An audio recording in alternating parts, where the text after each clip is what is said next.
Now I want to show you how to detach a color style from an object.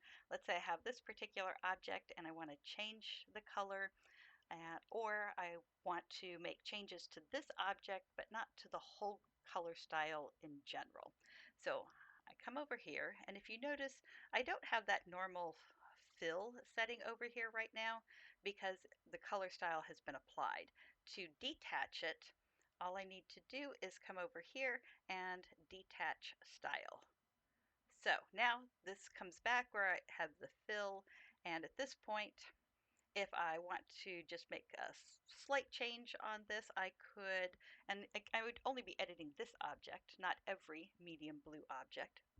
I could click on here, and maybe I want to make it transparent. And so voila, I've done that. And now I've changed just the one object. I have not changed every object that has the medium blue color style on it.